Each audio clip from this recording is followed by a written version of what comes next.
So what do you get when Disney remake a classic cartoon as live action, led by an actress whose foot seems to be permanently resident in her extensive mouth? Well, to start off, I wanted to review Disney's Snow White, but that would involve me having to watch it first, and I don't like musicals, or Disney films, or Rachel Zegler, or self-flagellation, so I'm not doing it and you can't make me. So instead I watched the movie In the Lost Lands, because nobody else was talking about it, and looking back, I'm not so sure this was a better choice. That's what the rest of this video is going to be. And what do you get when you put Milla Jovovich in a post-apocalyptic fantasy western directed by her husband Paul W.S. Anderson? Well, what you get is a visually appealing mess of a story. You get Milla Jovovich's character Alice going on a gunslinging quest across a wasteland filled with monsters to try and fulfill a queen's wish of becoming a furry. Well, a werewolf. Same difference. It has a fight between a CGI werewolf and a CGI magic smoke bird, and the heroes are pursued by Christian religious fanatics for most of the film, and the fanatics are chasing them in a train. And it's one of the silliest chases I've maybe ever seen, because the bad guys are chasing them in a train. Now, in terms of avoiding pursuing bad guys, I can think of very few things easier to avoid than a train. Firstly, because trains are noisy. It's kind of hard to sneak up on people. In a train, people can hear a train coming from an actual mile away. Secondly, it's a train. It runs on tracks. If you don't want to get hit by the train or chased by the train, just stay away from and off of the train tracks. But this is an idea so outlandish for this film that the lead characters just never come up with it at any point during the 100-minute movie. Nobody says, hey, maybe we should get off the train tracks, and they get repeatedly caught by surprise by a train with a cannon on top of it. A train that at one point in the film, the lead character Alice manages to outrun on foot. And this behaviour from the fanatics is kind of a problem in the story, because they need to take her alive. Granted, they need to get somewhere by the full moon for reasons of werewolf, and the only way quick enough for our protagonist, they claim, is by going on the train tracks. One of the credited writers for this thing was George R.R. Martin from Game of Thrones, and I can kind of guess which parts he wrote and which he didn't, because the parts about fulfilled prophecy and betrayal is very like his writing from Game of Thrones. Alice has magical powers in the film and fulfills people's wishes in a monkey paw-like way. Or like the Wishmaster movies. You will get your wish from her granted, but with a heavy dose of poisonous irony. It's like a young man will go to Alice asking to lose his virginity, and he'll get arrested on the way out and put in a cell with the wrestler Big Van Vader, holding a bunch of roses with a twinkle in his eye. Technically, the young man got what he asked for.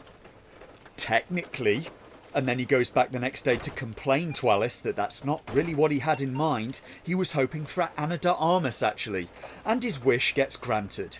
He goes home and hears a knock at the door, and Big Van Vader is standing there again with a bunch of roses and a passport showing his legal name change to Anna de Armas. And Alice can't help it.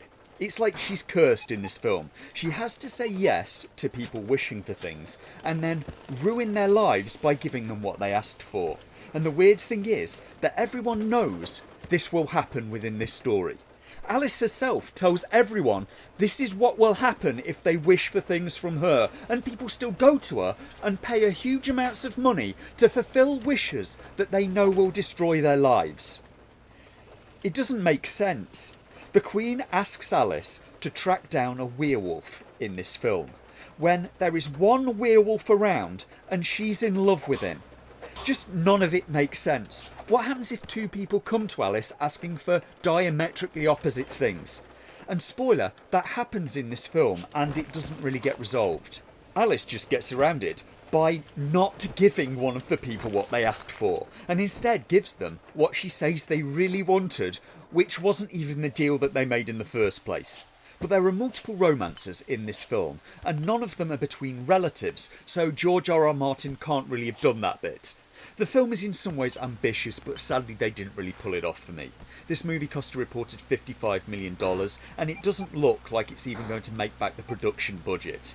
Have people soured on George R.R. Martin after the end of Game of Thrones, and the books never appearing, or has something else put people off this film? Once again, we get Milla Jovovich playing a character called Alice, and this film had me wondering for quite some time if I'd even put the right movie on. Milla Jovovich, post-apocalyptic film, mystical powers, that's pretty much a description of the last 4 or 5 of the Resident Evil films, which were all projects with her and her husband the director. Is calling her Alice an in-joke with them that they just didn't bother sharing with anyone else? The next question is, should you watch this film? No, probably not. But I'm not sure I even need to say that, because from the box office, nobody else seems to be watching it anyway. Maybe if you can watch it for free, but I certainly wouldn't pay full price at the cinema for this, or you're probably going to leave very unhappy. But I'm not sure what I'd liken this film to.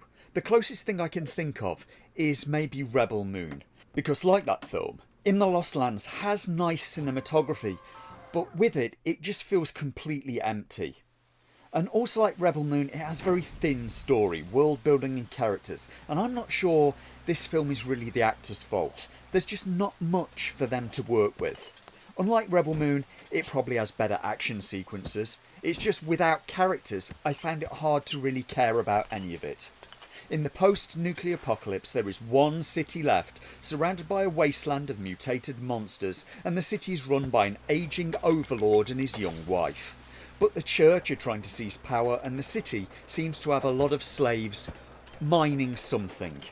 And Alice is sent on a quest to go into the wasteland and bring something back, all while being chased by the city's puritanical religious cult who don't like her because she's a witch. And the cult are Christian. Because of course they are. It's the safe, boring and predictable choice for Hollywood with no imagination, and it's funny, I can't immediately think of an example from film of any religion surviving a fictional apocalypse other than Christianity. Hollywood seems to like attacking Christianity far too much. It reminds me of that time not so long ago when people tried to cancel Chris Pratt for being a Christian, and how people were trying to chase him out of Hollywood because Christians are intolerant. The film opens with Alice being hung by the neck by the religious fanatics, but she has mind control powers in the film and forces one of them to let her go. She then beats up the whole group and leaves their female leader hanging by her neck, stood on a cross. Yes, symbolism, I imagine. This character she then leaves alive, and this character is going to chase her for most of the rest of the film. Alice then just goes home, I think, not really sure. Not even sure how this city works, or who Alice is, what the people here eat, how they live, and that for me is what the movie really needed. Some normal scenes of Alice and life in this city, and who she is before everything goes crazy. We get told she's a witch who came from the wastelands, she seems to be immortal, and that's kind of it. I got to the end of this movie and still couldn't tell you much, if anything, about either of the lead characters. I can't even tell you what their motivations were supposed to be. It's painted as a struggle between good and evil, but the film didn't really sell the heroes as good or the villains as being particularly bad for me. The Overlord's group get toppled by the end of the film and the slaves get freed, and the film never really showed them suffering, or the bad guys ever really mistreating them. The audience just gets thrown into the deep end of the pool, just with no water in it,